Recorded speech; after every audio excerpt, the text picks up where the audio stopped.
Have you ever worked with a team where you felt you tried almost everything?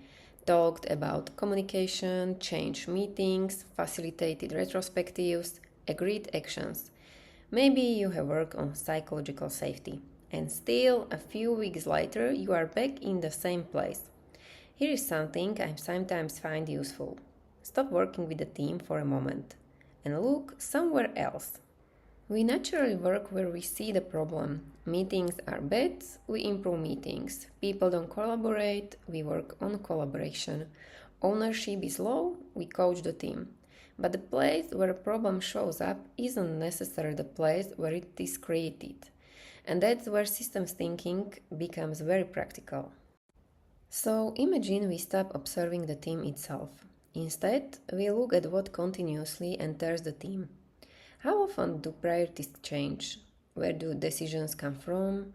What pressure is coming from stakeholders? What information arrives too late?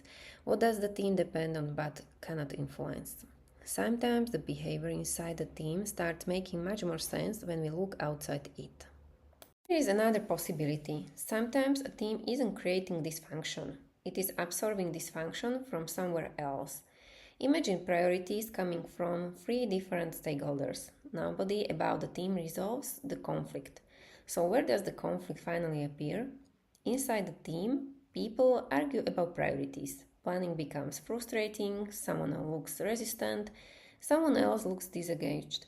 We can spend months coaching these behaviors, while the team is actually carrying an unresolved organizational conflict.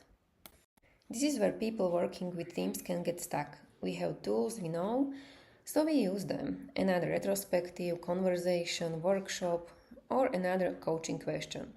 But sometimes we are trying to help people adapt better to a badly designed situation. And perhaps the intervention doesn't belong inside the team at all. So move the intervention. Instead of another session with the team, perhaps the next conversation belongs somewhere else. With two stakeholders who keep sending conflicting priorities, with another department creating a dependency, with product and sales, or with a management layer that hasn't made a decision the team needs. You are still helping the team. You are just no longer assuming that the team is where the work needs to happen. Here is a very simple experiment. Next time you are stuck with a team, imagine one empty chair in the room. Ask, who isn't in this room but is strongly influencing what happens here?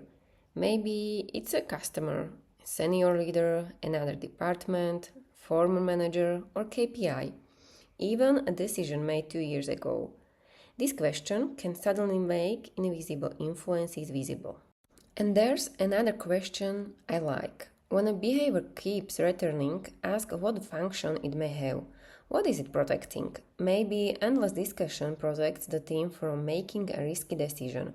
Maybe silence protects relationships. Maybe complaining creates connection in a team that has very little else in common. Maybe waiting for the leader protects people from consequences they experienced before. A behavior can be unhelpful and still be useful to the system in some way.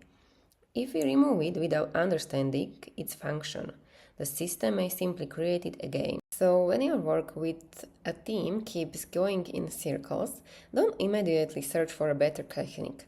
Change the level you are looking at. Move from the individual to the team, from the team to relationships between teams, from there to leadership or organizational structures. Or go all the way to the customer and ask what the system is actually trying to deliver. Sometimes the breakthrough isn't a better intervention. It's intervening in a different place.